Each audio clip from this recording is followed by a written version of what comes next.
Bago ang relief valve. Ayun, bago relief valve. MRB. Ngayon ang solenoid mo. Yan dito.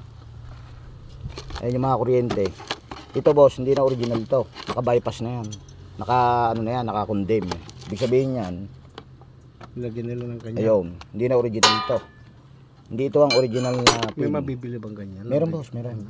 Kaya nga lang, iaayos natin yung kuryente nito. Oo, check mo. Ibig sabihin, yung hindi siya ganyan Kung na mas nakatutok. madali yun, yun muna para Hindi siya makahanap buhay naman yung ano.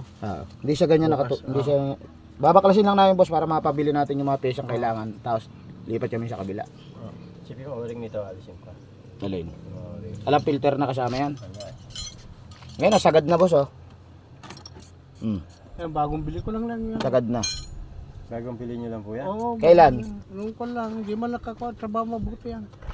Bagong bili. Oo, Kabibili lang nito. oo, Ebit nakasagad. kasagad na. Ewan ko sa naggawa.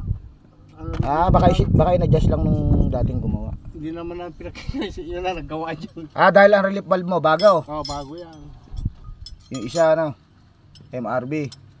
Pa-flashing natin to boss. Oo, Baka nga bara-bara pa yung ano nito eh. yung nga, pagkatapos yung kuha, bili tayo ng filter na isa para palitan na rin yun. Kasi nung kuha, nagbabara yan, hinugasan ko na Mahirap yung nababasagan ng pagka bumara sa control yan. Oo, Balik to ano tayo. balik sa zero.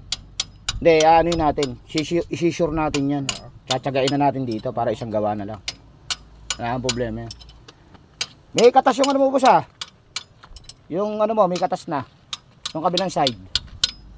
Pakita mo boy, kay boss. Yung pilot PPC valve. Pakita mo at papalitan natin ng piston yan. Ng